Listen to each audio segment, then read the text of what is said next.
Victor Tarov was not just a politician, he was a symbol of power in Samara.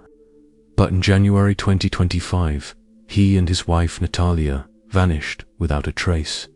Their phones went silent. Their home was eerily spotless. And then the clues began to surface. Surveillance footage revealed a disturbing scene: a woman wheeling a large barrel. Traces of industrial chemicals lingered in the apartment. Suspicious banking activity pointed to a betrayal from within the family. Was it really just about money, a mountain of debt, or was something far more sinister hiding in the shadows? Let us know what you think in the comments. And if you are drawn to the darker side of true crime, like and share the video and subscribe to the channel. Now, let's uncover the truth. Samara is a city with a long and complicated history. It's located along the Volga River in Russia and is known for its importance in industry. In this city, business and politics are deeply connected, especially among the wealthy elite. Back in the 1990s, a strange kind of balance formed between political power, big money, and the criminal underworld. Local elites had power that reached far beyond the city, often built on oil profits, secret deals, and quiet political moves behind closed doors. One of the most powerful people in Samara's elite was Victor Tarov. Everyone knew his name, from politicians to people in the underground world. He wasn't just the mayor of Samara, he had control over much of the local economy. Born in Kiev, Terov started out as a chemical engineer during Soviet times. He later became a successful businessman, rose through government ranks, and eventually became the city's mayor. That role only made him more powerful, but also made him many enemies. The Terov family wasn't just rich, they were seen as a ruling dynasty. They lived in luxury, owned expensive properties, large pieces of land, and a collection of luxury cars.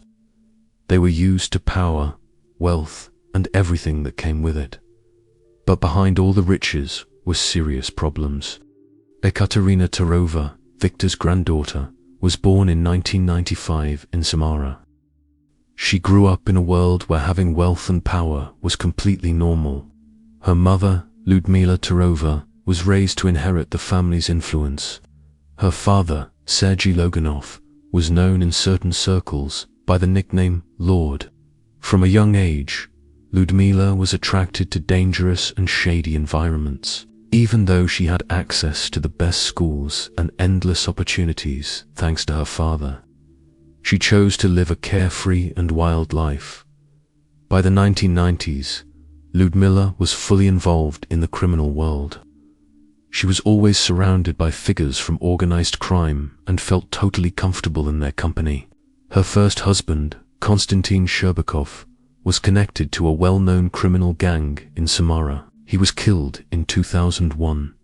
After his death, Lyudmila began a relationship with Sergei Loganov, a man who wasn't just involved in the criminal underworld, but also played a major role in massive oil fraud operations that brought in millions.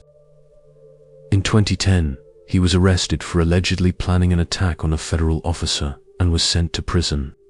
Still, Lyudmila didn't walk away from that world.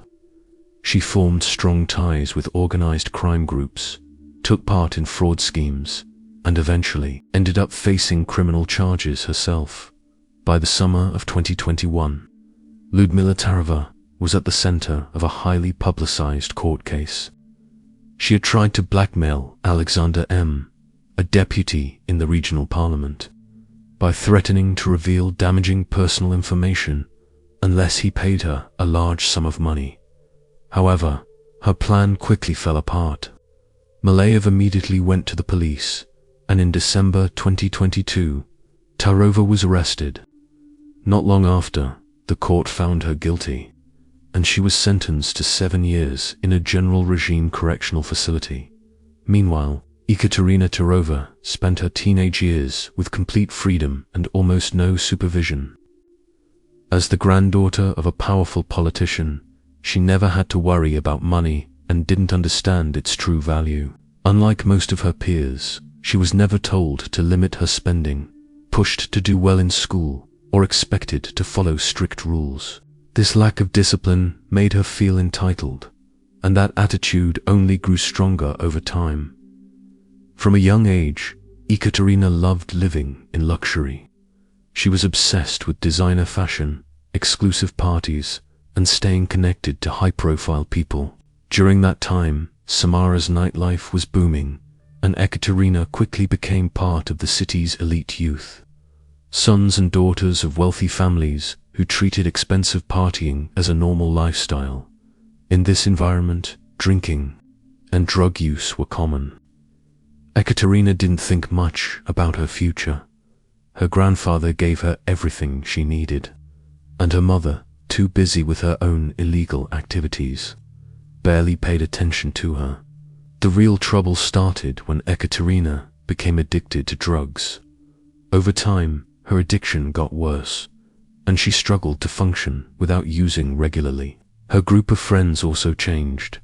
Now she was surrounded by people who would give her anything she wanted, as long as they got something in return: money, favors, or access to her family's influence. Even though her grandfather continued to support her financially, her spending got out of control, and she started going way over her allowance. By 2016, her reputation in Samara had already been damaged.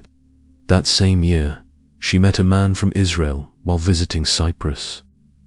Their relationship moved quickly, and before long, they got married. After the wedding, Ekaterina took his last name, becoming Ekaterina Bayer. In 2017, the couple had a son. However, starting a family didn't change Ekaterina's behavior. She kept getting into trouble, drank heavily, and often lost control of her emotions. Her husband eventually couldn't take it anymore, and after 2 years of marriage, he filed for divorce. After the separation, Ekaterina returned to Samara, leaving her son in the care of his grandparents. Once again, her family stood by her. Her grandfather, Victor Tarov, continued giving her money, even though her lifestyle had not improved. But even his support wasn't enough for her. Ekaterina was spending large amounts of money on parties and drugs. For the first time, though, she started to feel the pressure of running out of money. By 2020, her financial problems had gotten serious. She tried going to rehab, but it didn't last. She quickly went back to her old habits. Her behavior became more unpredictable. She still wanted the same expensive lifestyle, but now she didn't have the money to afford it. Desperate, she began selling her personal things: designer bags, jewelry, electronics, even religious icons her grandparents had given her. These were family heirlooms, but at that point, she didn't care. All she wanted was cash. Eventually, Ekaterina started borrowing money from friends and acquaintances, but people soon stopped trusting her. Her debts grew larger, and lenders started demanding their money back more aggressively. She was trapped. She had no legal job and didn't want to get one. Seeing that his granddaughter had no interest in changing, Victor Tarov began cutting back on the money he was giving her. To Ekaterina, this felt like betrayal. She believed he was responsible for taking care of her no matter what. The tension between them got worse. Their arguments turned bitter, and she began blaming her grandparents for everything wrong in her life.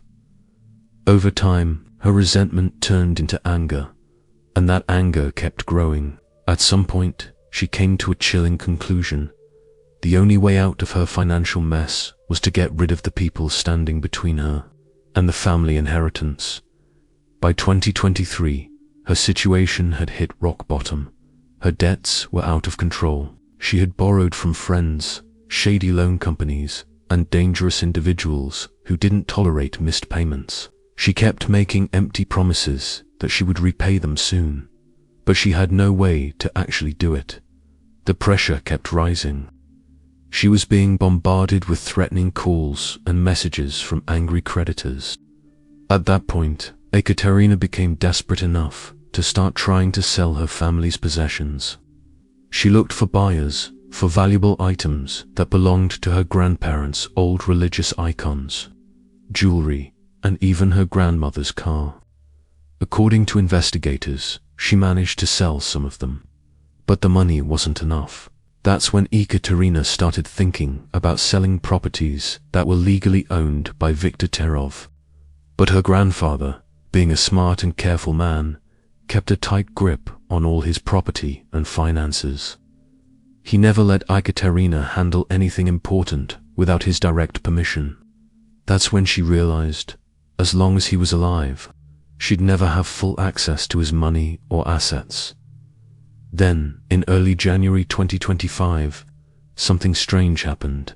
Victor and Natalia Terov suddenly stopped answering calls. Friends, relatives, and business associates tried to get in touch with them, but their phones were turned off. It was completely out of character. These weren't people who would just disappear without warning, especially not Victor, who always kept in touch with former colleagues and partners. The biggest red flag came on January 3rd, when Victor didn't reply to any of the birthday messages people sent him. For someone as punctual and respectful as him, that was a serious concern. One of the first people to raise the alarm was Victor's former deputy. After many failed attempts to reach him, he finally received a message that said only, "All questions to Key." It didn't make sense. The message was cold, and the writing didn't match Victor's usual style. He was known for being formal and using proper grammar and punctuation. This message seemed rushed and sloppy. As days passed with no word, concern grew. Eventually, Victor's assistant went to the police and filed a missing persons report. The authorities responded right away. Investigators started by checking the Terov's home, their recent bank activity, and nearby surveillance footage. What they found next was deeply troubling, and it all pointed to Ekaterina's strange behavior. Her financial records showed she had made some questionable purchases in the days before her grandparents vanished. She also appeared to be hiding or cleaning up traces of something inside the apartment. When investigators entered the Terov's home, it didn't look like there had been a fight, but the place was suspiciously clean. Too clean. Forensic experts brought in special tools to search for any hidden evidence. In the bathroom and kitchen, they found chemical traces commonly used to erase biological material. Using advanced lab equipment, they also discovered small amounts of blood in those areas. When tested, the blood was confirmed to belong to Victor and Natalia Terov. However, the small quantity led investigators to believe that whatever happened to them didn't involve heavy bleeding, suggesting a quieter, more controlled method. Even more suspicious were the online purchases Ekaterina had made in the weeks before the couple went missing. Records showed she had ordered plastic containers, strong chemical products, heavy-duty garbage bags, and protective suits. These weren't normal household items, and considering her financial problems, the sudden splurge didn't make sense. Soon after the disappearance, Ekaterina began selling off her grandparents' belongings. In a short time, she listed antique religious items, gold jewelry, and a Toyota RAV4 SUV that had belonged to Natalia. But there was no proof that these things had been legally transferred to her, which raised even more suspicions. Meanwhile, investigators got access to phone records for Victor and Natalia. What they found was chilling. Even after the couple was presumed missing, their phones were still active. Messages were being sent from their numbers, telling friends and family that they had left town, but the style of writing was different, much more casual and inconsistent with how either of them usually communicated. But when language experts reviewed the text messages sent from Victor and Natalia's phones, they noticed something strange. The writing style and word choices didn't match how either of them normally wrote. This raised suspicions that someone else had been using their phones. Another major red flag came when investigators found out that Ekaterina had used her grandfather's phone to try to log into his online banking account. After Victor disappeared, There were several attempts to move money from his accounts. Although she didn't manage to complete the transfers, the fact that she even tried to access his finances while he was missing became a key piece of evidence. Once police had enough proof, they moved in to arrest Ekaterina Tarova. The arrest took place at her grandfather's apartment, where she had continued living even after he and Natalia had vanished. Surprisingly, she stayed completely calm during the arrest. She didn't ask any questions, didn't show fear or confusion, and didn't resist. Her calm behavior seemed odd given how serious the situation was. After she was taken to the police station, she was interrogated. During the first round of questioning, Ekaterina refused to talk, saying she wasn't feeling well. Investigators kept pressing forward, showing her the growing pile of evidence they had collected. Instead of offering a clear explanation, Ekaterina began changing her story. Her statements didn't match up, and the excuses she gave didn't make sense under closer examination. As the investigation moved ahead, more clues came to light, helping detectives piece together a timeline of what may have happened. They studied security footage, witness accounts, and data from her phone and computer, which gave them a clearer idea of her actions during the time of the disappearance. Ekaterina's main defense was to deny everything. She claimed she had no idea where her grandparents were and insisted that she had sold their things with their permission. But all the evidence suggested otherwise. Investigators kept digging, building a timeline of events and testing different theories about how the crime could have happened. Possible theories about the crime. One theory is that Ekaterina may have planned the murders ahead of time, possibly by putting a poison or drug into her grandparents' food or drinks. This could explain why there were no signs of a struggle and only small traces of blood. However, lab tests so far haven't found solid proof of poisoning. Another possibility is that she attacked them suddenly, maybe by hitting them in the head with a heavy object. Since there was very little blood at the scene, this theory suggests that it may have been a quick, fatal attack, followed by efforts to clean up and hide the bodies. This is considered one of the most likely scenarios. If the goal was to keep things quiet, strangling the victims would have made sense. It's a silent method and could explain the lack of noise or signs of violence in the apartment. However, investigators still haven't found enough solid proof to confirm the theory about how the murder was carried out. What they do believe is that after the crime, Ekaterina had to find a way to get rid of the bodies. And for that, she may have taken some extreme steps. Security camera footage showed Ekaterina bringing a large blue plastic barrel into the apartment. Later on, that same barrel was seen again, this time outside the building. Police suspect that the barrel may have been used to move her grandparents' remains out of the apartment. Along with that, investigators discovered chemical substances that could have been used to speed up the decomposition process, possibly in an attempt to destroy any evidence. Some news reports even claimed that parts of human remains were found in the apartment's refrigerator, but this has not been officially confirmed by police or forensic teams. Still, forensic experts did find tiny traces of blood all over the apartment.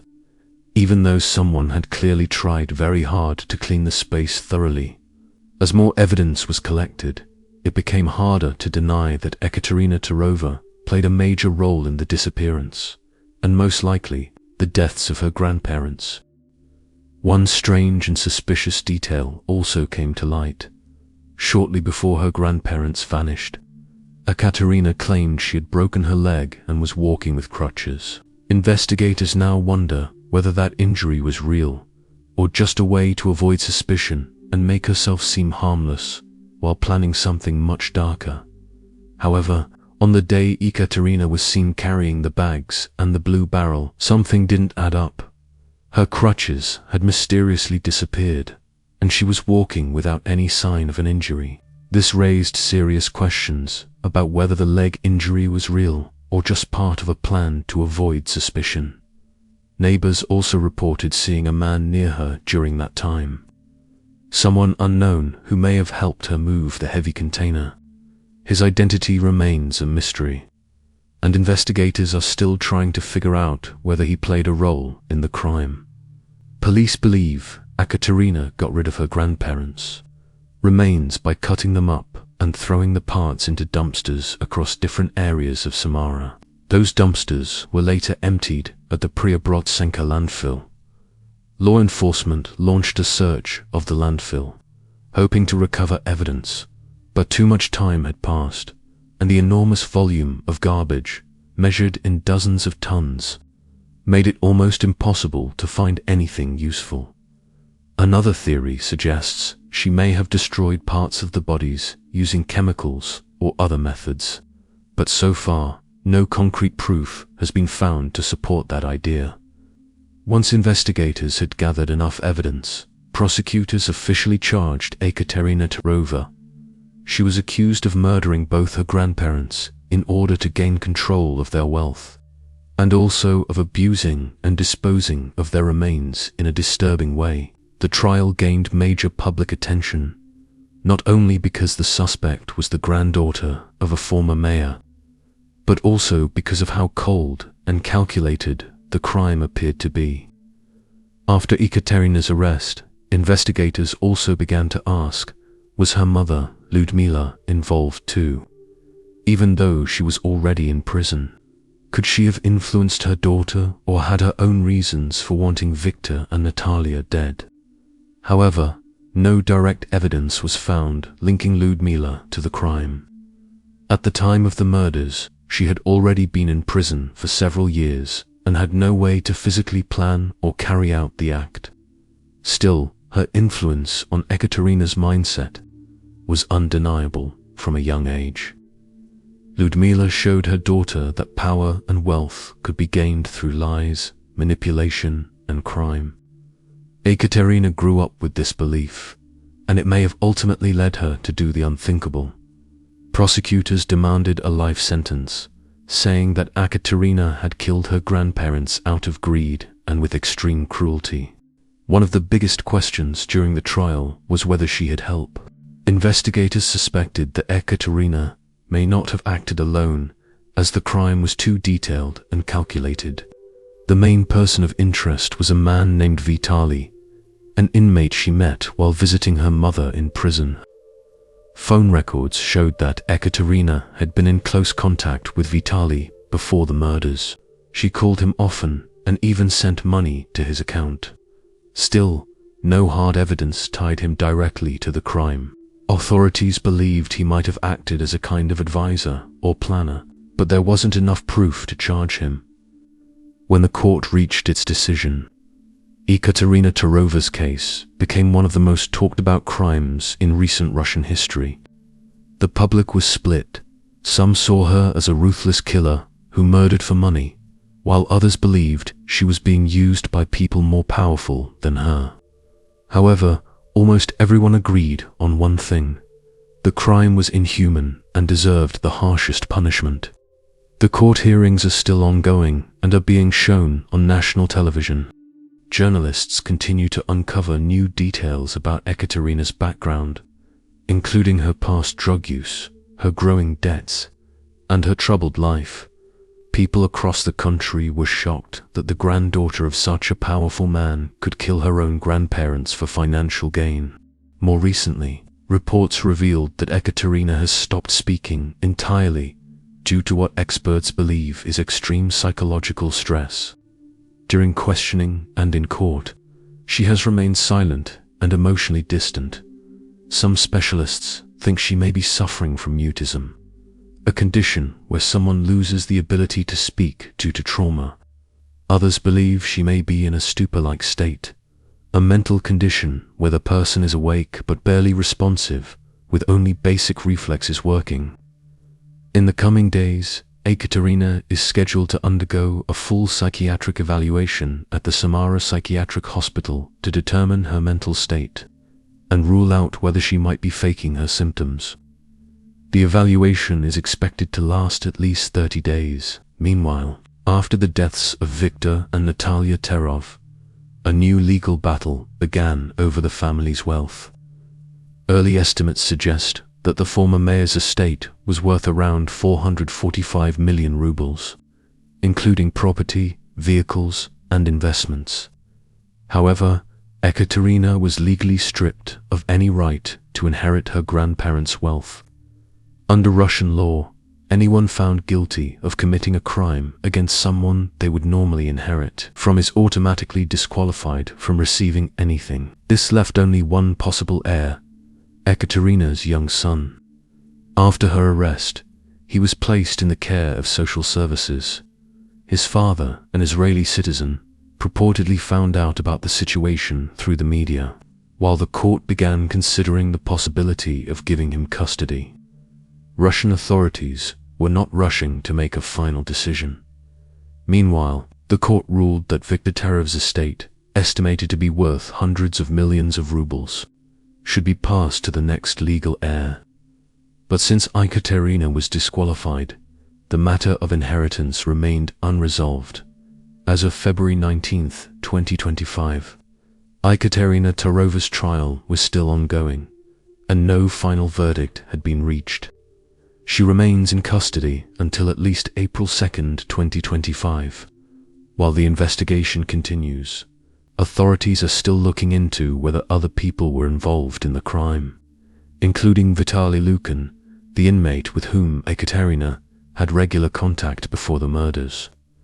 So far, no solid evidence has connected him directly to the case. Ekaterina's lawyer told reporters that his client is still refusing to speak and has made no statements about the charges against her. Thanks for watching, everyone. Your support truly means a lot. If you enjoyed this video, don't forget to hit that like button, leave a comment, and share it with others. It really helps the channel grow. Your engagement makes a huge difference. See you in the next one.